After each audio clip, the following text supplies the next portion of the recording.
for some reason took it upon himself to send me a fake STD test. For just $20, anybody could get a fake STD test panel in a matter of minutes that looks just like the real thing.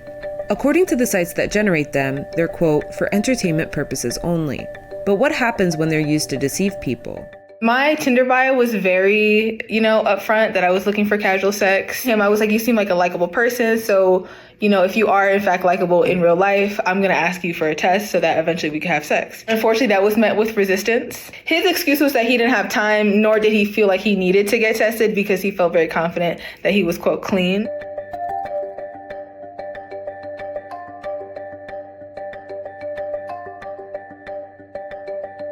So I decided to leave him alone and move on with my life. A week or so later, he texts me again and is like, I'm really interested in you, so I'll go ahead and schedule something so I can get this test. He was gonna get a same-day test on a Saturday. So that was the first red flag because I'm like, who in the world out here is doing same-day tests on a Saturday?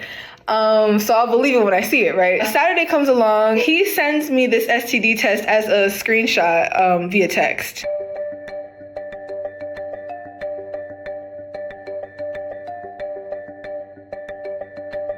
I see the test and I'm initially excited because I'm like, okay, great, I'm gonna get to see this man. But then, right, I know that I have to double check it. I'm like, okay, let me look up this lab that I've somehow never heard of.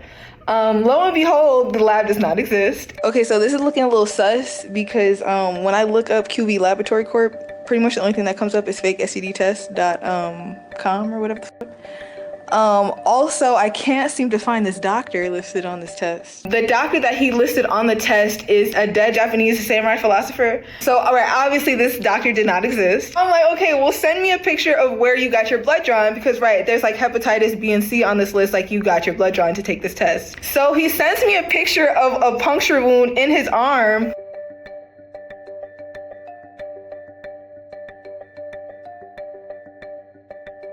So I take this information and I'm like, upon further examination, this test actually looks really fake. He's just not taking accountability for it. Like, he's just not, like, this is not, registering for him. The more that I thought about it and the more I shared it with people and received feedback about it, the more I realized like how messed up it was. After speaking with Sage, I wanted to visit a fake STD test site for myself. Let's see what it takes to generate one. Let's go ahead and try fakestdtest.com. It looks like you can get a free version of the test or pay $20 so you can customize the patient name, lab location, and physician name.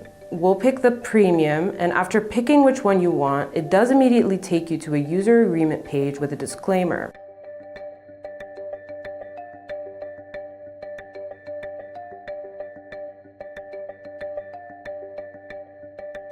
Practically speaking though, these sites have no way to make sure that people aren't using these sites to deceive people.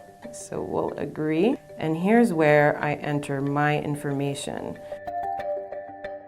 I can customize the lab location and the doctor's name. You can specify what results you want on the test. We're gonna go with negative for everything. HIV and herpes are not listed as options on the panel, which indicates that the site could be concerned about facing legal action. I just got my test results.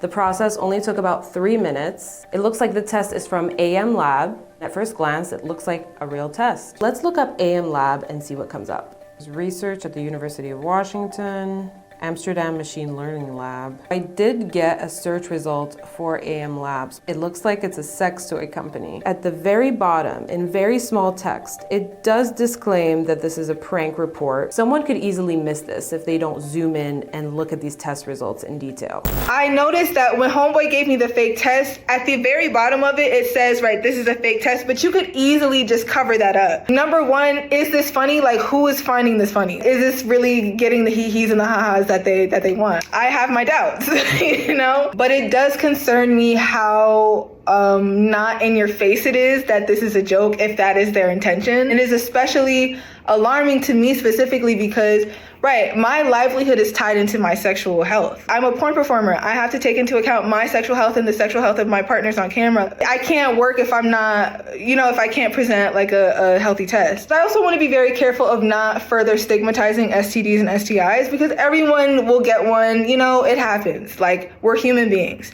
But I have to consider, right, the time that it would take away from my ability to make money.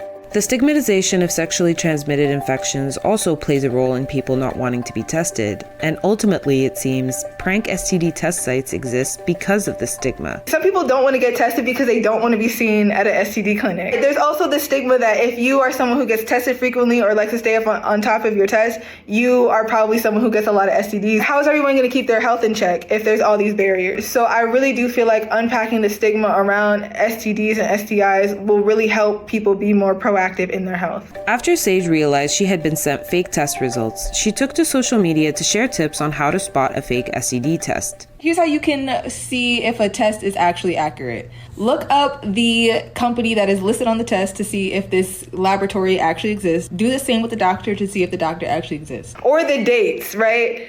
You can't get tested in the future. Make sure that the dates line up on the test. You could ask for a screenshot of the bank transaction in which they paid for their test. You could have someone screen record them opening up their test from the source, whether that be through email or the app that their healthcare provider uses. You could also do the old-fashioned go into the same test clinic with them and get tested together. I think that this experience has simply opened my eyes up to the ways in which people can behave, because quite frankly, this was shocking. I didn't know that people were out here doing this. And so it has definitely inspired more diligence within me when it comes to meeting new people and making sure that, everything checks out.